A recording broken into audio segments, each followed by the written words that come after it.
Dr. David Cubby, Adjunct Fellow, Western Sydney University, Australia, presenting to the 15th International Conference on the Image, Images and Imaginaries of Artificial Intelligence, online with the Inter-American Open University, Buenos Aires, Argentina.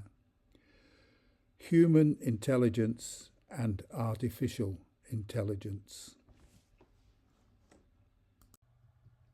Herewith recent empirical observations and research notes, wherein I develop an existential evaluation of what a photograph is and what it has become.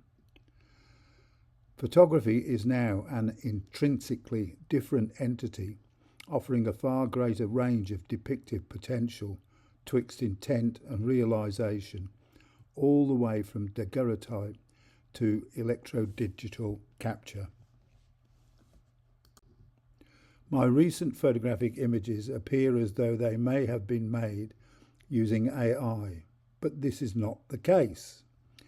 A recharge in thinking is preferred when assessing presumption of AI authoring, co-authoring, for an image that may generate a smart but inaccurate view cited within customary methods of faking unworldly realisms, such as, "Did you use Photoshop to distort this image?" Over the past couple of years or so, major photography festivals globally began including their own take on proto-legislation regarding the authenticity of folio submissions for photographs that it deemed required signed confirmation AI, accounting for any AI applied to an image. Quality journalism, street photography, war photography, and generally speaking documentary photography typically anticipate a purist measure of photographic realism, already naturally compromised between advantages and limitations of human optics. The camera itself is an artificial eye, forged within the liminalities of machinic optics that humans originally considered delivered pictorial errors, quirks such as motion blur, depth of field, and so on. All embedded characteristics that a good photojournalist cleverly adapts to pictorial advantage. Fashion, style, advertising, product, architectural, portraiture and commercial photography, studio or location, has been supported by a large, highly skilled industry of retouching and enhancement wizardry long before the digital era. For the time being, I do not want to describe how I make this new order of images that you are viewing now on screen, although I'm sure anyone with a working knowledge of how to adapt a digital camera should be able to catch that wave. Besides, I enjoy compressing the lush realism of a photographic image with impossible distortion, delivering a unique narrative trace, as per, ain't it funny how time just slips away. All of my photographs in this folio are now labelled copyright and HI, meaning human intelligence. If appropriate, I could add AI for artificial intelligence.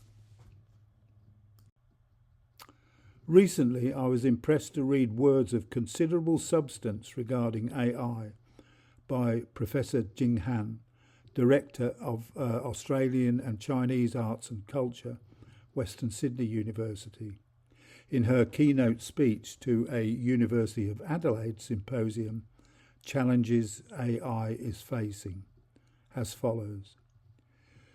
Being the only speaker from humanities, I focused on challenges that AI is facing in replicating humanities. For artificial intelligence to replicate and replace human intelligences, it needs to understand what makes us humans: individuality, differences, creativity, imperfections, personable, individualised humour, misunderstanding, intentional or unintentional, caused by language differences and linguistic manipulation, intangible relations, contexts which determine how we communicate with each other, anomalies, chances, none of which is based on patterns or repetitions or neutralised comprehension or cognition. One day when we've had enough of AI-sation, we will long reclaim our humanities.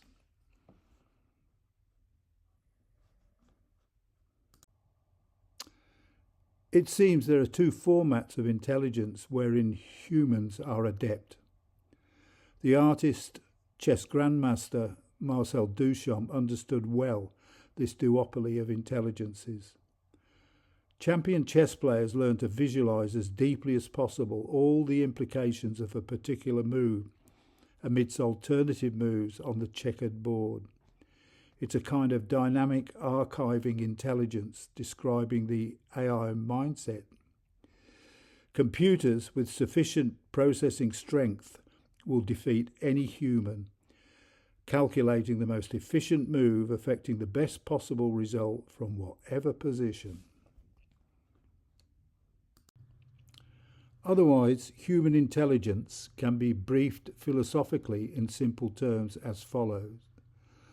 Base camp phenomenology is a setting aside of extant knowledge, engaging us to see a material object or event as though seen for the first time, as though a child, then using mathematics, data, narrative, whichever your preferred method, describe, and describe.